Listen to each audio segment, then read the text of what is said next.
펼신자 하나님의 명령을 다시 펼쳐서 이스라엘 백성들에게 다시 전하는, 그러니까 말씀의 되새김이다, 그렇게 보시면 됩니다.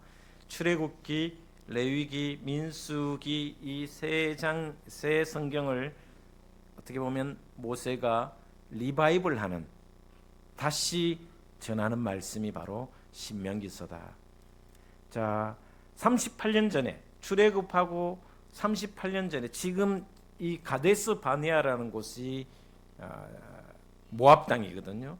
그 모압 땅에 곧 요단강을 앞에 두고 모세가 이스라엘 백성들 1세대는 이미 하나님의 말씀대로 순종하지 못해서 광야에서 다 죽었습니다. 그렇죠?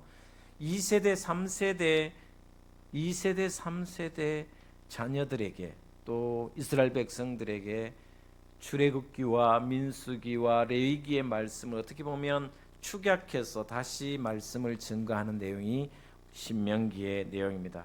그렇게 보면 이 신명기는 모세의 설교다. 모세가 38년이 지난 후에 실제적으로 가만히 생각해 보면 가데스 바네아에서 무슨 일이 있었냐면 모세가 12지파의 정탐꾼 수령들을 뽑아서 정탐꾼을 보내는데 돌아와서 40일 동안 정탐하고 돌아와서 10명은 부정적인 이야기합니다. 그 땅은 절대 우리가 들어갈 수가 없다고. 우리 다시 애굽으로 돌아가야 된다고. 모세를 패하고 한 지도자를 세워서 다시 애굽으로 돌아가야 된다고. 그렇게 불평했습니다. 여호수아와 갈렙만이 아니다라고. 그들은 우리의 밥이고 하나님이 우리와 함께 하시면 그 땅을 차지할 수 있을 뿐만 아니라 그 땅은 젖과 꿀이 흐르는 심히 아름다운 땅이라고 강력하게 주장했지만 백성들은 불평과 원망으로 점철되어 결국은 하나님께서 벌을 내리십니다. 너희 불평이 그대로 말한 그대로 내가 행하리라. 그래서 38년 동안 유리방황하게 만듭니다. 그리고 38년 후에 다시 가데스 바네아 앞에서 모세가 이스라엘 백성들 2세대 3세대 백성들에게 설교하는 내용이 오늘 본 말씀의 내용입니다. 오늘부터 제가 신명기서를 같이 나누려고 합니다. 신명기서는 참 중요합니다. 왜냐하면 신약 성경에 가장 많이 적용하고 인용된 것이 구약 성경 중에 신명기입니다. 80번 정도 인용이 되었습니다. 잘 아시다시피 신명기는 누가 지었습니까? 모세가 지었습니다. 신명기 주제는 크게 세 가지로 볼 수 있습니다. 첫 번째, 이 말씀 신명기서를 읽으면서 또 다음 주 계속 이렇게 말씀을 들으면서 신명기서의 주제는 가장 많이 나오는 게 뭐냐면 하나님 중심입니다. 하나님 중심. 무려 신명기서에 200번 이상 하나님, 여호와, 하나님께서, 여호와께서 그렇게 기록하고 있습니다. 모세가 자기 말을 한 것이 아니라 하나님께서 이렇게 말씀하셨고 여호와께서 이렇게 행하셨다라는 것을 이야기합니다. 그래서 신명기는 모세의 어떤 설교지만 하나님 중심의 이야기, 그 주제는 하나님 중심의 이야기라는 거죠. 두 번째로 생각해야 될 게 뭐냐면 하나님의 계시의 말씀. 이게 무슨 뜻이냐면 우리 인간이, 이스라엘 백성이 어떻게 살아야 하는가에 대한 하나님의 계시를 보여주는 내용입니다. 신명기서는 너희가 광야에서 이런 아픔을 겪었는데 가나안 땅에 들어가서, 미래의 가나안 땅에 들어가서는 이렇게 하나님의 백성으로서 살아야 된다라는 것을 계시해 주신 말씀입니다. 하나님의 계시다. 그 성경도 마찬가지입니다. 여러분, 우리가 성경을 읽고 묵상하는 것은, 설교를 듣는 것은 하나님의 백성으로 하나님의 아들 딸로 어떻게 살아가는가 하는 말씀, 계시다. 세 번째 신명기서는 은혜의 책입니다. 은혜의 책이다. 그래서 신명기는 복 이야기를 많이 합니다. 은혜. 모세가 이 신명기서에서 이스라엘 백성들 2세대 3세대들에게 끊임없이 강조하는 게 뭐냐면 하나님의 은혜. 한번 찾아볼까요? 성경 갖고 계시는 분들은 신명기 7장을 한번 찾아보도록 하겠습니다. 신명기 7장 7절에서 8절 말씀에 이렇게 성경은 기록하고 있습니다. 7절에서 8절 같이 보도록 하겠습니다. 시작. 여호와께서 너희를 기뻐하시고 너희를 택하심은 너희가 다른 민족보다 수요가 많기 때문이 아니니라. 너희는 오히려 모든 민족 중에 가장 적으니라. 여호와께서 다만 너희를 사랑하심으로 말미암아 또는 너희의 조상들에게 하신 맹세를 지키려 하심으로 말미암아 자기의 권능의 손으로 너희를 인도하여 내시되 너희를 그 종되었던 집에서 애굽 왕 바로의 손에서 속량하셨나니. 이스라엘 백성이 민족이 크고 잘났어가 아니라 숫자가 많았어가 아니라 하나님의 사랑, 하나님의 은혜로 너희를 택해 주셨다라는 것을 이야기해 주고 있습니다. 이스라엘 백성이 가나안 땅에 들어갈 수 있고 애굽에서 해방될 수 있었던 것은 너희가 뭔가 잘해서가 아니고 민족이 커서가 아니고 하나님의 은혜. 하나님의 은혜가 아니고서는 어떤 것도 이룰 수 없다라는 것을 모세가 백성들에게 이야기합니다. 다시 말하면 너희가 가나안 땅에 들어가서도 하나님의 은혜로 살아야 된다는 것을. 8장 17절 그 다음 장입니다. 8장 17절 18절을 보도록 하겠습니다. 8장 17절 18절 같이 보도록 하겠습니다. 시작. 그러나 네가 마음에 이르기를 내 능력과 내 손의 힘으로 내가 이 재물을 얻었다 말할 것이라. 네 하나님 여호와를 기억하라. 그가 내게 재물을 얻을 능력을 주셨음이라. 이같이 하심은 내 조상들에게 맹세하신 언약을 오늘과 같이 이루려 하심이니라. 자, 가나안 땅에 들어가서 이제 풍요해질 것이고 넉넉해질 것인데 이 모든 재물과 물질이 누가 주신 것이냐? 하나님께서 능력을 주셨기 때문입니다. 하나님이 함께 하셨기 때문이라고 말씀해 주고 있습니다. 그러니까 하나님의 능력, 하나님의 은혜가 아니고서는 너희가 가나안 땅에서도 복되게 살아갈 수 없다라는 것을 이야기하는 것입니다. 한 구절 더 찾아보겠습니다. 9장 4절 5절 같이 보도록 하겠습니다. 9장 4절 5절 말씀 같이 보도록 하겠습니다. 시작. 내 하나님 여호와께서 그들을 내 앞에서 쫓아내신 후에 네가 심중에 이르기를 내 공의로움으로 말미암아 여호와께서 나를 이 땅으로 인도하여 들여서 그것을 차지하게 하셨다 하지 말라. 이 민족들이 악함으로 말미암아 여호와께서 그들을 내 앞에서 쫓아내심이니라. 네가 가서 그 땅을 차지하면 내 공의로 말미암음도 아니며 내 마음이 정직함으로 말미암음도 아니요 이 민족들이 악함으로 말미암아 내 하나님 여호와께서 그들을 내 앞에서 쫓아내심이라. 여호와께서 이같이 하심은 내 조상 아브라함과 이삭과 야곱에게 하신 맹세를 이루려 하심이니라. 아멘. 이 땅을 너에게 주신 것은 이 땅의 백성들, 가나안 백성들이 악했기 때문에 주신 것이고 아브라함과 이삭과 야곱에게 주신 약속을 성취하기 위한 하나님의 은혜지 너희의 공의로움이 아니고 너희의 열심이 아니다라는 것을 이야기해 주고 있습니다. 그래서 신명기서를 전체적으로 이야기하면 하나님 중심, 두 번째는 하나님의 계시의 말씀, 하나님의 백성으로서 가나안 땅에서 어떻게 살아야 하는가에 대한 하나님의 계시, 그리고 마지막으로는 하나님의 은혜의 책이다. 그래서 모세는 이 설교를 처음부터 끝까지 해주고 있습니다. 그런 의미에서 모세가 했던 내용을 한마디로 축약해 보자면 신명기서는 모세의 설교이면서 그 주제를 다시 한번 정리해 보면 믿음에서 나온 하나님의 사랑이다.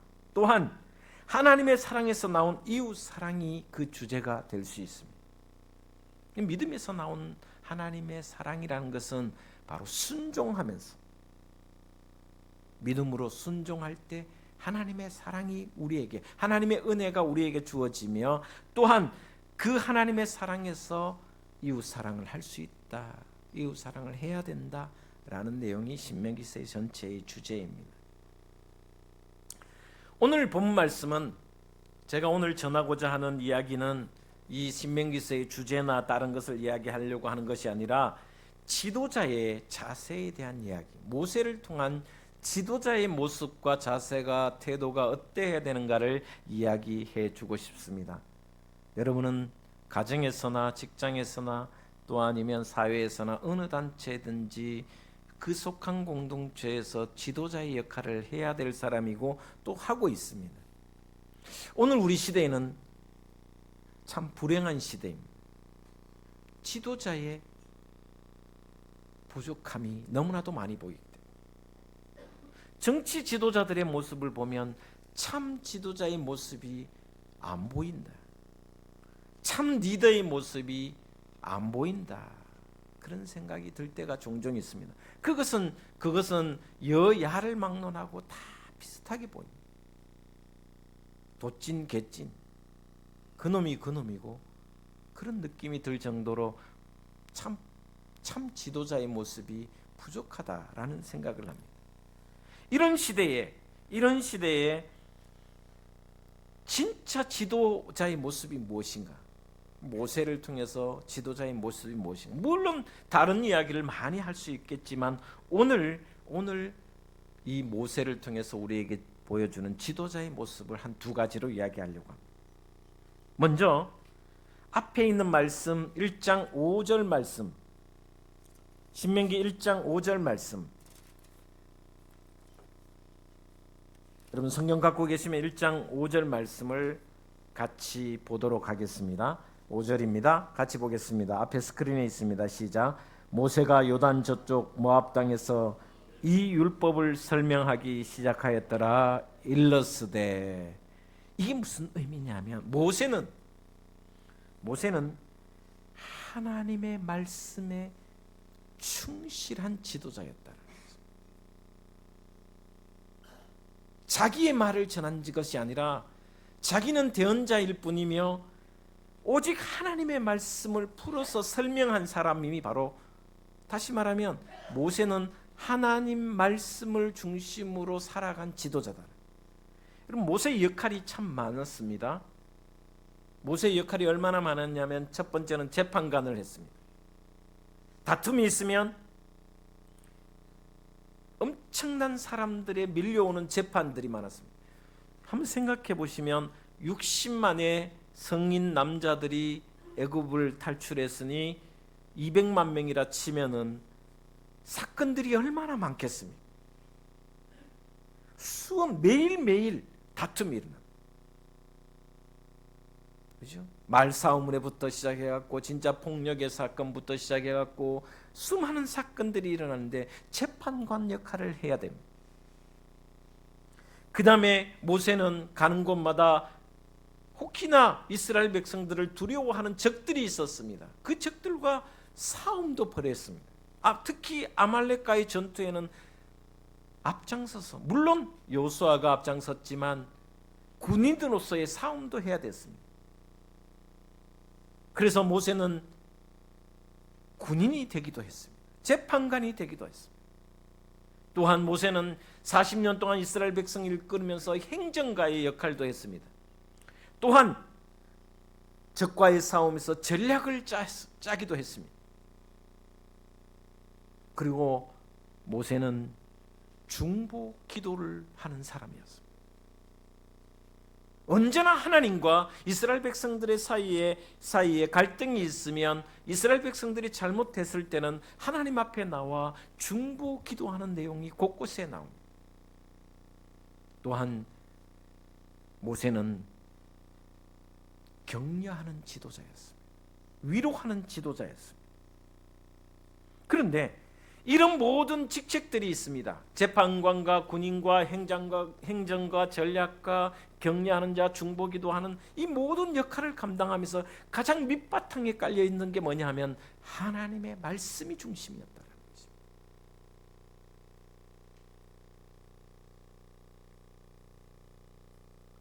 지금 우리 시대는 정보의 홍수 시대입니다. 핸드폰 하나만 있으면 모든 정보를 유튜브를 통해서 볼 수 있습니다. 그런데 정말 저와 여러분이 근본적으로 본질적으로 갖춰야 할 것은 말씀에 충실해야 합니다.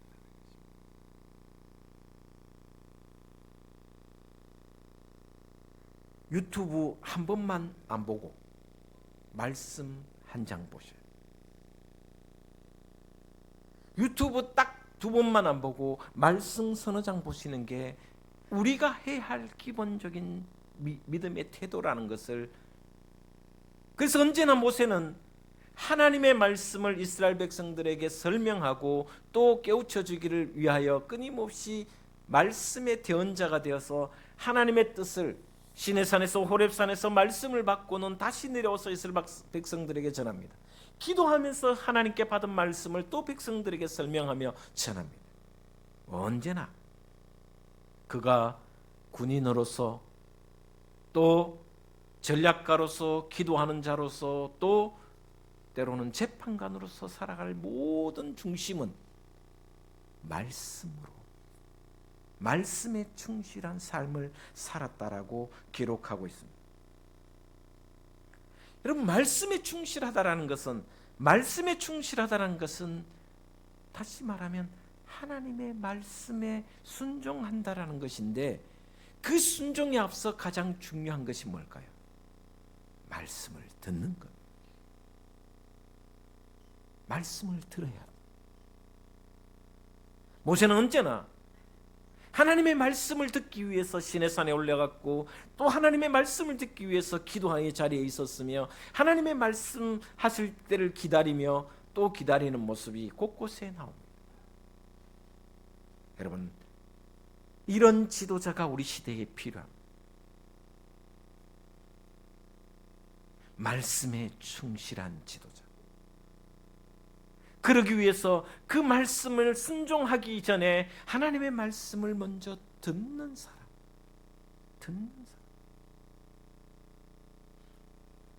여러분, 둥지교회 모든 성도 여러분은 이 한 해 모세처럼 말씀에 충실한 성도들 되시기를 주의 이름으로 축복을 드립니다. 말씀을 들으십시오. 말씀을 묵상하십시오. 말씀 가운데 있어야 돼요. 그것이 모세가 지도자로서 살아간 40년 동안 이스라엘 백성들을 이끈 가장 충실한 것 중에 하나가 말씀 중심이었다라는 것을 가르쳐주는 내용입니다. 그 다음에 두 번째, 오늘 본 말씀 1장 9절 말씀을 한번 보도록 하겠습니다. 9절 말씀 같이 읽겠습니다. 시작. 그때 내가 너희에게 말하기를 나는 홀로 너희의 짐을 질 수 없도다. 12절 같이 한번 더 보도록 하겠습니다. 그런즉 나 홀로 어찌 능히 너희의 괴로운 일과 너희의 힘겨운 일과 너희의 다툰 일을 담당할 수 있으랴. 두 번째 모세를 통해서 우리가 배워야 할 점이 뭐냐? 모세는 혼자 다 할 수 없다.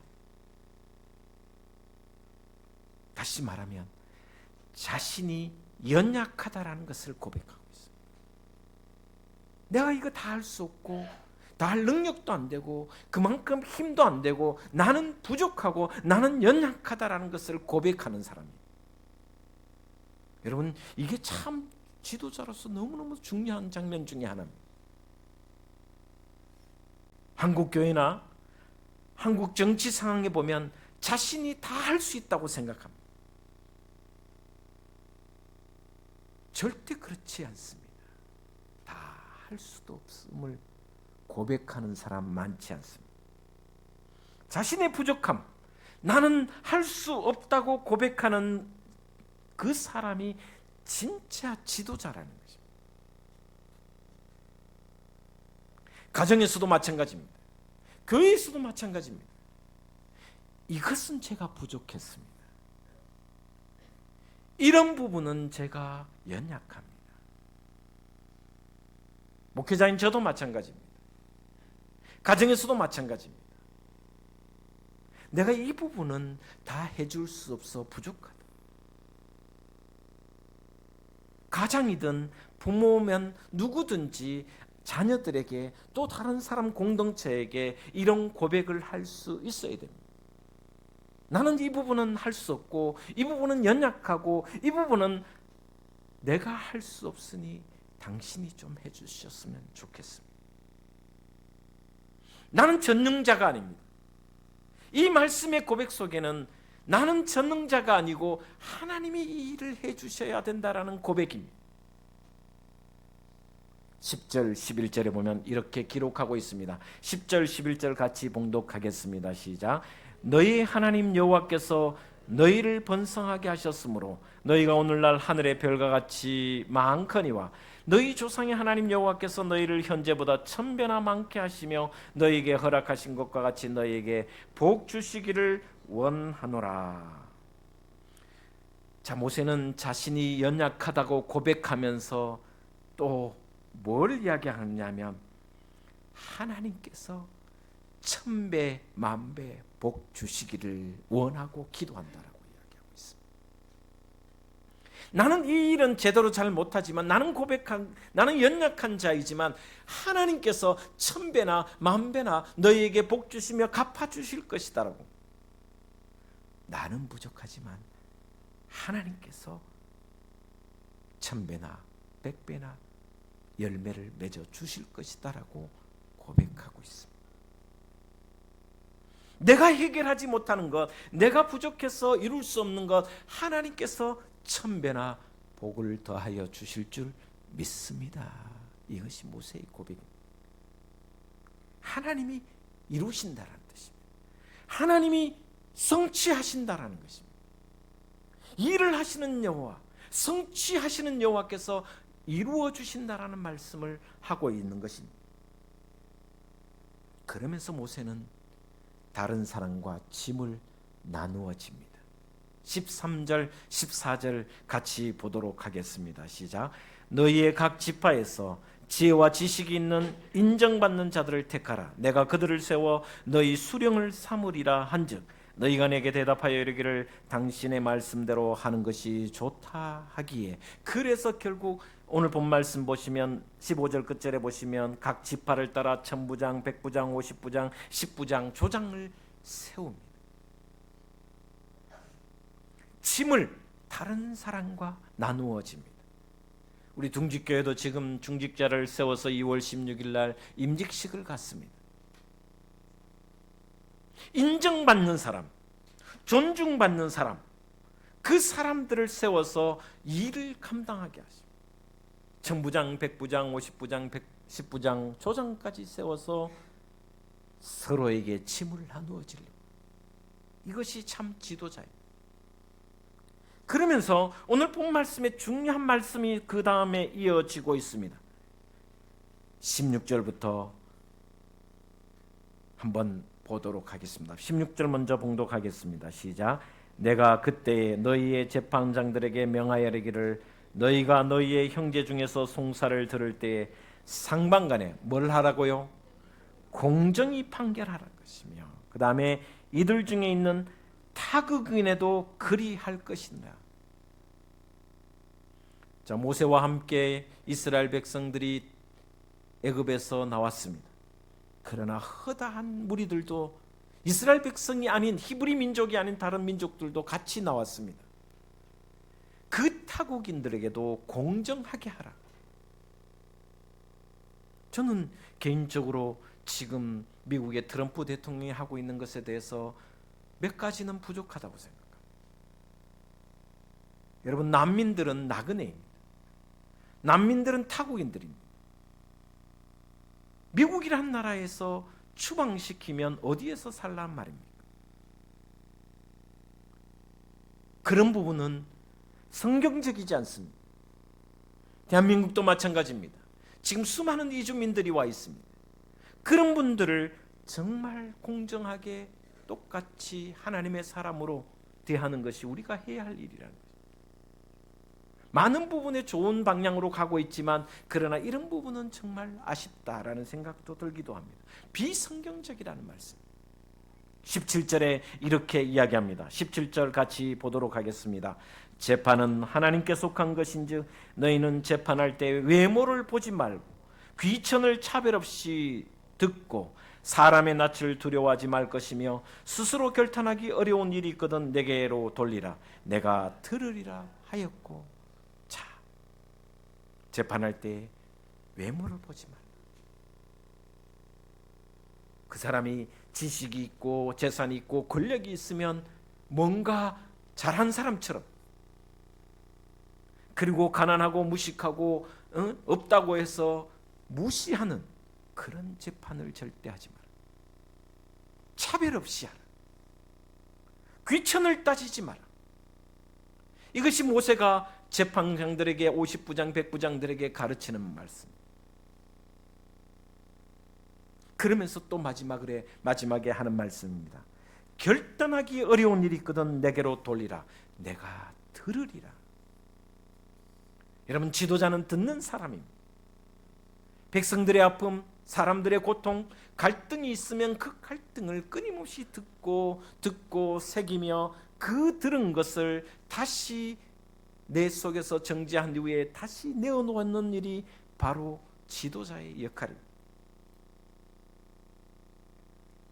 이런 모세의 모습, 세 가지 말씀을 드렸습니다. 첫 번째는 하나님의 말씀에 충실한, 어떤 역할이든 재판관이든 군인의 역할이든 중보기도의 역할이든 어떤 역할이든 그 중심에는 하나님 말씀이 그의 중심이 되었다는 거예요.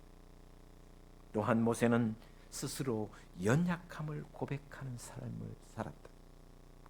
그 연약함 고백 속에는 하나님이 복 주시기를 기도하며 원하고 있다. 나는 능력이 없지만 하나님이 능력을 베풀어 은혜를 베풀어 이루어 주실 줄 믿습니다라는 믿음도 포함되어 있다는 것입니다.